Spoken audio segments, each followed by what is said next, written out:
Hi, I'm Tim Elkhorn, the radio play-by-play voice of the Cleveland Cavaliers, and you're watching Keeping It Real Sports. With Prince Bell, we rocking with Keeping It Real Sports, and we gonna be on this. We gonna be on a lot of times. I love the platform. Check in, it's the new wave. Like, follow, subscribe, and do all that good stuff.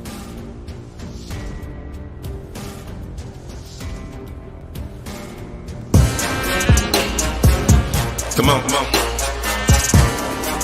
told you I got you. Wanna talk about his game, he can talk about it.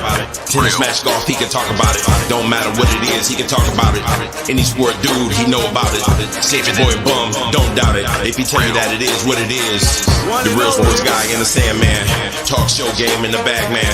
Rep, gon' have to throw the flag, man. Steve Taylor, Andy Sands. It's over, OVA. Game over, they don't play. From the fourth quarter to the ninth inning. NASCAR wheels keep spinning. To the 18th hole, he's still in control. Guy on the go. Coach never missing the play, cause he know the deal. This keeping it real. Sports. Come on.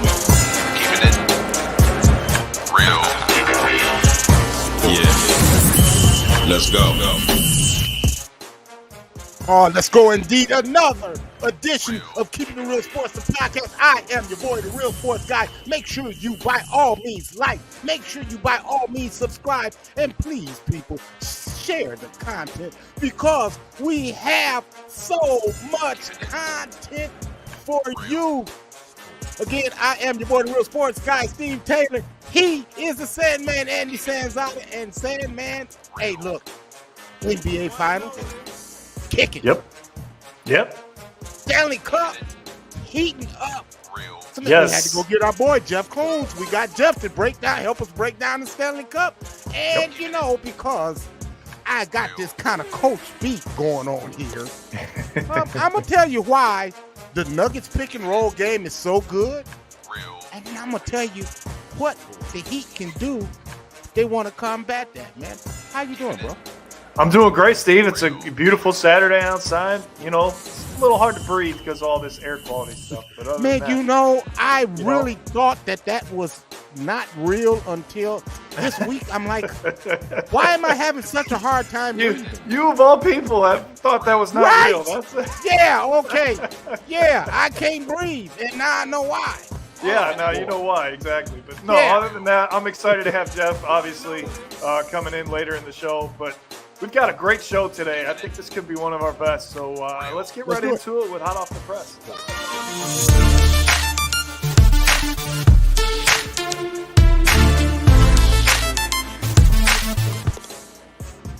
All right, partner, hot off the press. Well, there's no hotter story in all of sports right now than the women of Oklahoma.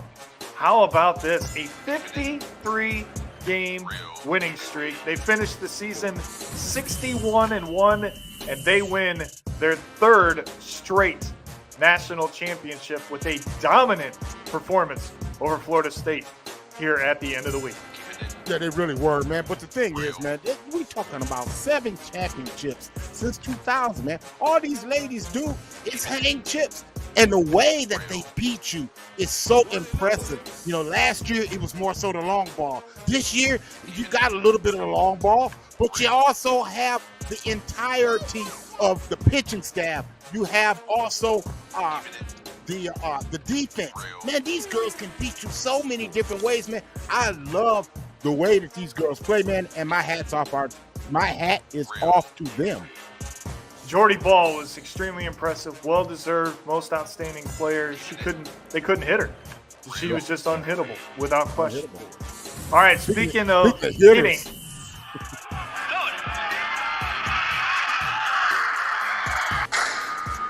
Quick hitters.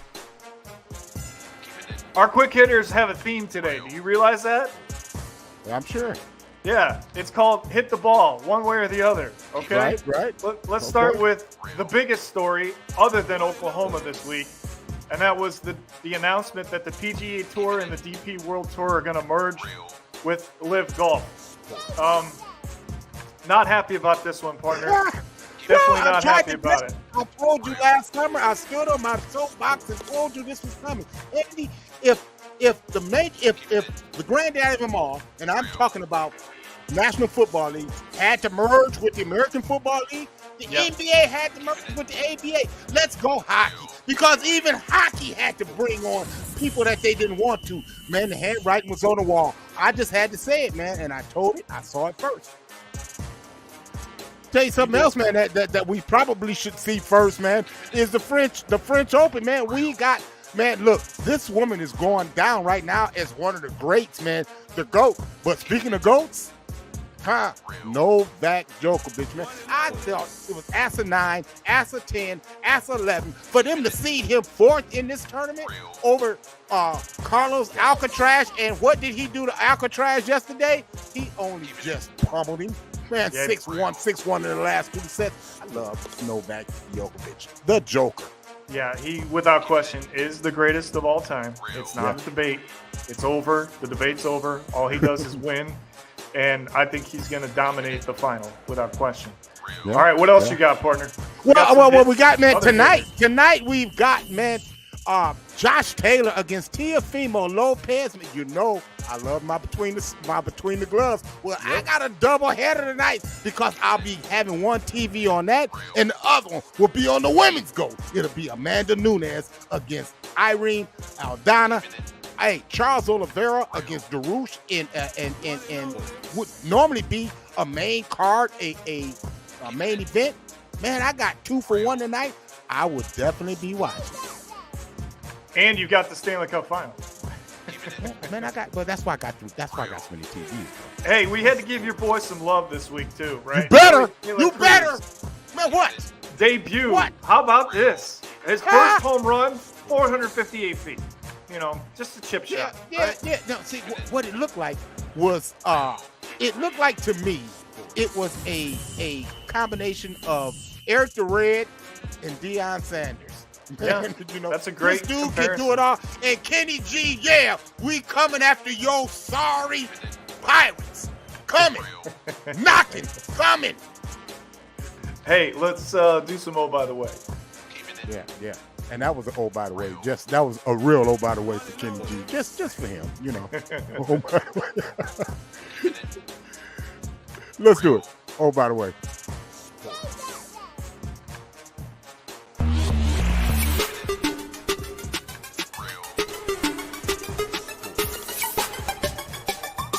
Oh by the way. All right, partner, a melancholy oh by the way this week. We lost one of the greatest ever in WWE. The Iron Sheik passed away at the age of 81. He helped wrestling in so many ways people don't understand. This is the first true heel in the history of WWE. Oh, by the way, he's coming. Messi, he's on the way. Going to Miami. It's only a matter of time, but he's here. I'm happy for the MLS. That's going to do wonders for them. Did you see the stat real quick before we get to Jeff? They said that the average ticket price for a Miami game before Messi signed was $29. Do you know what the average price is now that Messi signed? Oh, it's a little bit more than that, buddy. $459 for the average ticket. Wow. Man, let's do some hockey. Let's go between the circles.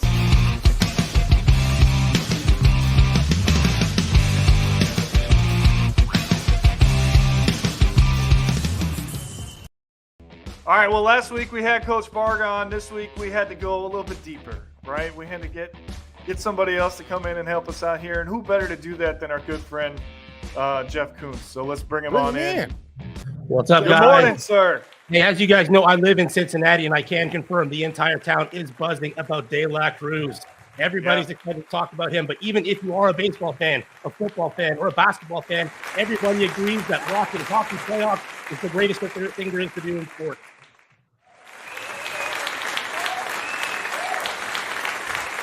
Yeah, he gets applause. Black Staff couldn't agree with you more. He couldn't agree with you more. You guys loving the playoffs, these finals? Oh my God, are you kidding me? I mean, look at, here we go. Let's get right into it, partners, I should say at this point.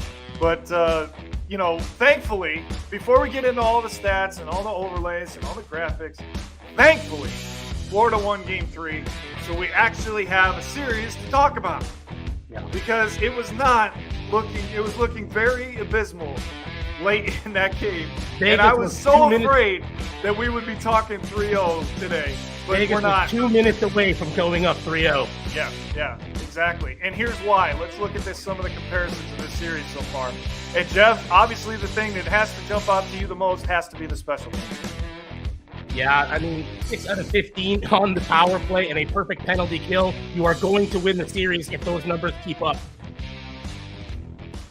Jeff, when you look at this series, in particular, if you're a Florida Panthers fan, even though you won the game the other night, it's kind of got to be a little bit optimistic because, you haven't skated well this entire series. I mean, in your mind, what can Florida do to kind of change up the momentum, man, to try to get things, the ice tilted in their favor? Because the ice has definitely been tilted in the Vegas way.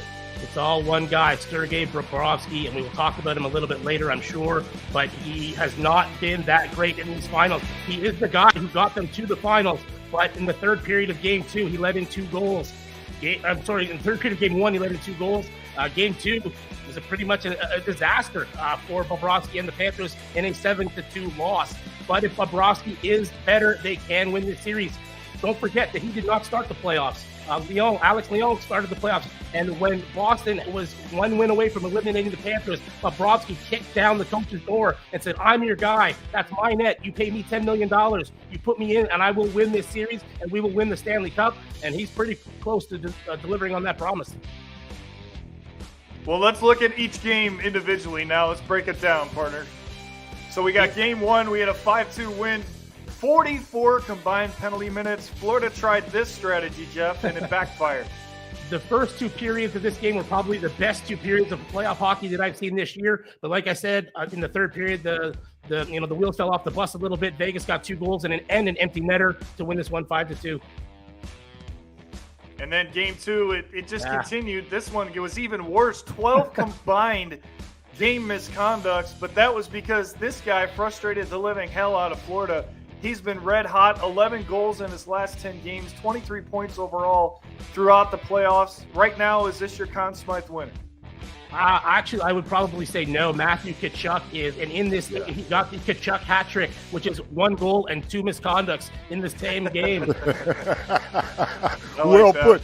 But talk about the efforts of Jonathan Marchessault. Marchessault is a sniper with a hockey stick. Man, Jeff, he is not missing on any opportunity that he has. He's come alive. I don't think he got a single goal in the first 7 games or maybe 8 games of the playoffs, but ever since he has been on fire and by far the hottest scorer in the playoffs in the second, third, and fourth round. Well, in Game 2, Florida seemed to have a lot of momentum, but they just were having trouble getting the puck past this guy. Aiden Hill played an outstanding game in Game 2. And even though they scored 2 in the third period, he has to get a lot of credit for that Game 2 victory. Well, his whole playoffs, he's got a goals against average of 2.12 and a .935 save percentage. Since he came in Game 3, I believe, of the Oilers series, it's been all him. I mean, the Vegas scoring has been nonstop, but this guy, Aiden Hill, has kept the puck out of the net and made key saves in key moments, and he has just been on fire. Then we go to Game 3, the game that saved the series. Florida found a way, guys. That's all I can say about that game. They found a way to win it in overtime, and maybe that's the key for them because they're 7-0 in overtime in the playoffs this year. Verhaeghe scores the winner, but first they got it tied up late in the game, and like you two were both talking about earlier, it had to be Matthew Tkachuk. Matthew Tkachuk has been one word, clutch. You know what? I'm going to add a second word, pest. And he has been the ultimate mega pest in this series. He delivered that huge hit on Eichel to get everything charged up. And like you said, he put this goal away with just 2 minutes left in the third. Had he not, we would be talking about a very different series. And I don't know if we would have much of a series. Well, you talked about that hit on Eichel. Let's take a look at that Eichel. Yeah, that Eichel hit that you were just talking about, Jeff. Yep. And we can break it down a little bit. Sure. As you can see, Eichel's just skating up. His head's kind of down. He's looking in the wrong direction. And Tkachuk just delivers a perfectly clean hit and levels him. But naturally, the Golden Knights weren't too impressed. And because it was Tkachuk, it had an extra element of annoyance for the Golden Knights. It did throw them off their game a little bit, but not too much, obviously. Well, and then in Game 3, you had the hit on Kolasar on Tkachuk, and we almost didn't see Tkachuk for the rest of the game for him to have be in position to come in and tie the game late. That game was his biggest non-factor game of the entire playoffs until 2 minutes left when he got that goal. Tkachuk did not play well that game. There's no other way to describe it. And then, obviously, in overtime, you had the game winner with Carter Verhaeghe. The only shot for the Florida Panthers in overtime goes into the back of the net. It was an absolute perfect shot. There was not a goalie on the planet that could have stopped that. He put it in the only place that he could have. And I think Vegas even had a power play in overtime, did they not? Yeah, so it started in overtime. Right. So Vegas, on a bullshit call, by the way. I will say this. Hold on. Now, the first round of the playoffs, the refereeing was terrible in 4 out of the 8 series. But since then, the refereeing's been pretty good, I think, in the playoffs. It's been good, but you can't make that call when the game's on the line. I don't care what type of call it is. I don't care what kind of penalties you've had. Wayne Gretzky, Wayne Gretzky agrees with me. They should not have made that penalty call. Andy, see, you're making an emotional soliloquy once again, my friend. What I'm telling you is the Florida Panthers got what they deserved. They put the bullseye on them. The referees with their roughhouse tactics are watching them. They're watching for these kind of penalties, man. They're looking for any garbage that they're throwing out because of the many game misconduct penalties that they've had. I get all that, but you can't make that call at that point in the game. You can't. Just like the great one said, this is almost tough to watch. Florida is killing themselves. Okay, I can't shed any tears for Florida. And that's on what this they guy. did is they went out, they killed off the penalty, and they got themselves back into the game. That's what you do. You know, if you take dumb penalties, you tuck tail and you go back and you say, "Hey, look, suck it up, Buttercup." That's what You're they both did. right. It was a terrible playoff call, but it was a call that the referee had the discretion to make, and he made it. And you just got to go ahead and do what the Panthers did. You know, you kill it off, and then you go get the goal. All right, Taylor, it's 1-1. Jeff said it's 1-1. Hey, listen, Jeff, before we get you out of here, do we really have a series, or was that just an anomaly for Florida to get a game?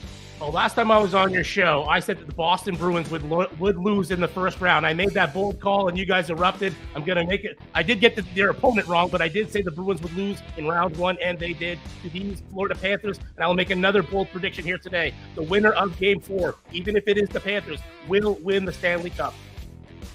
Okay, all right, there we go. You heard it from Jeff. Yep. There he is. Hey, good stuff, Jeff. Good stuff today, man. Thanks for stopping by, man. Love coming on the show, boys. You. There he is, the one and only Jeff. I need a shirt. We'll man, we got to get you something. Hey, man, look, I'm working on some new stuff right now, man. So, hey, look, just hold tight. We got you covered. We got you covered. Thank you. All right, that's the one and only, man. That is Jeff Coombs. Hey, look here. Let's get into what we call NBA Update.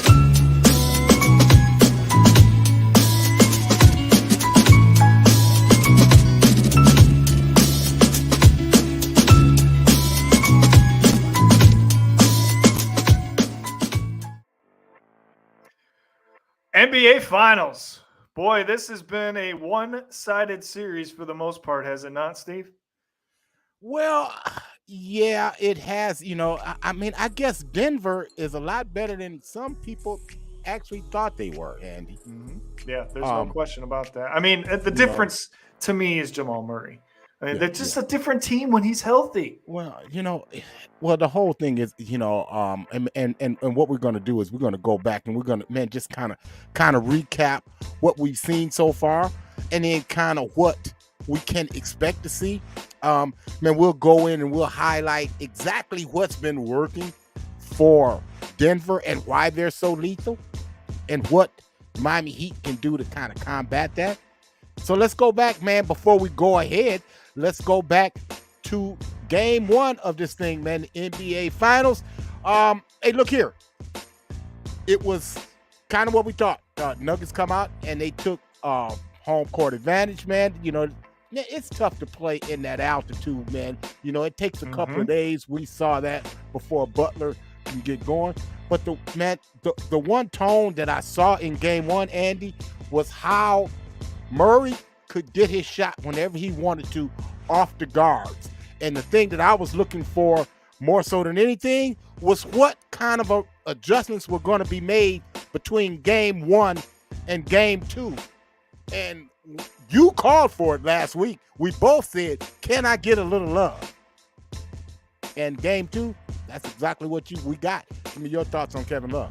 Well, you look at the numbers, Steve. I mean, the numbers speak for themselves. When he's in the starting lineup prior to the finals now, they were 4-1 when they put him in the starting lineup. He just brings a level of experience. He brings a matchup, I think, issue that he can help you with as far as his size, his ability. If he scores, it's a bonus. Last night, he was making some shots.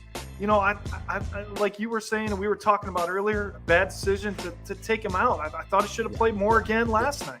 Yeah, I thought that's where Sproul messed up last night, because people don't realize, Andy, how big these guys are. What I mean is Denver. Man, the Denver Nuggets have a 7-foot Jokic. They have Aaron Gordon, who's 6'10". They have Michael Porter Jr. is 6'10". Their whole front line, the smallest player is 6'10". Okay, so they're getting killed on the boards. In particular, on the boards, like I'm saying, what they have to do is get Kevin Love, because Kevin Love's effort was what was keeping him in the game, Andy. I mean, hell, he had 12 points, but his rebounding prowess, and Kevin Love is 6'10". You can teach a lot of things you can't teach 6'10". That's right. Yeah, his rebound, his ability to take charges, I mean, he will put himself on the line for his team. That's why I thought it was a massive mistake for the Cavs to let him go when they were on the playoff run. Yeah. Because he's the reason they lost to the Knicks, because they didn't have him. And what he brings. Exactly. Yes, exactly. Yeah, exactly. But because of his insertion, they win game two and they make it a series. And now all of a sudden, Denver's effort gets questioned by their head coach, Mike Malone. He says, I don't like what my guys did. I don't think my guys showed up enough.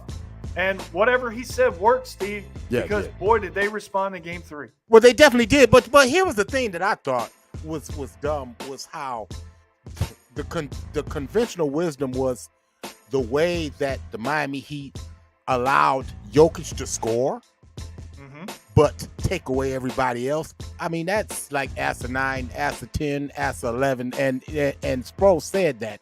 He said, like, man, this is one of the greatest players on the planet. Stop that madness, man. Yes, yeah, exactly. And I said, and Kelvin and I both said last week, you have to make him a scorer, not a passer.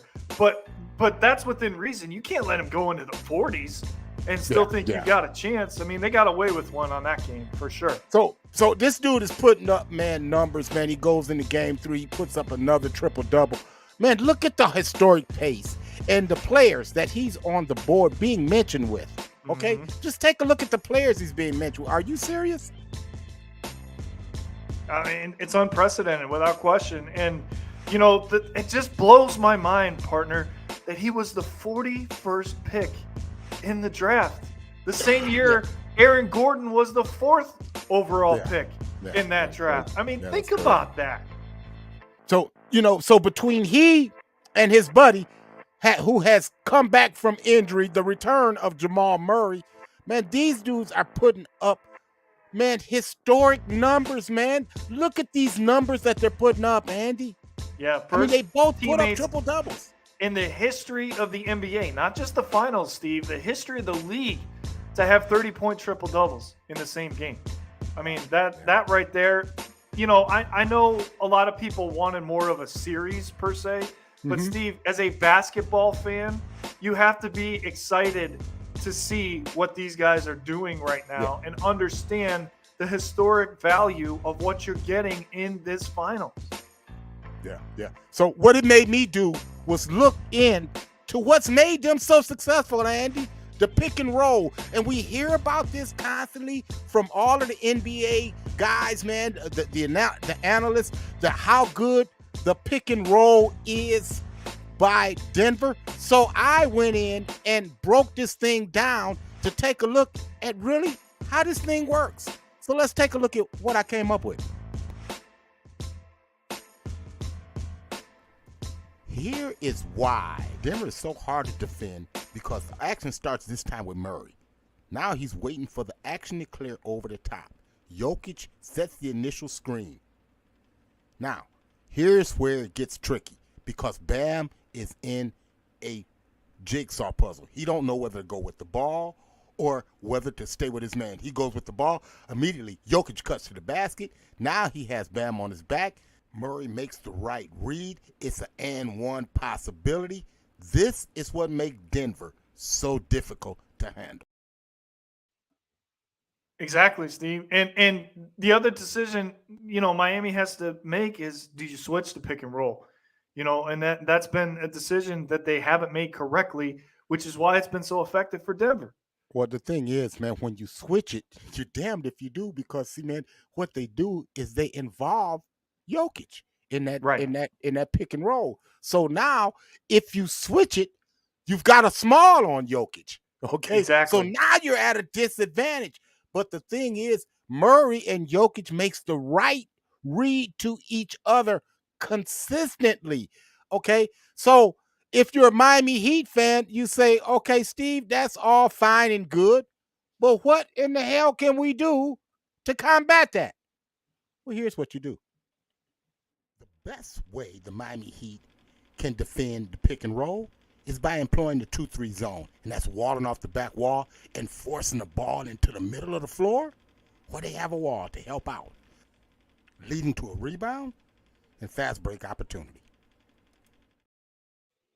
Exactly, and we didn't see the zone at all. We didn't see the zone at all last night. I was shocked by that.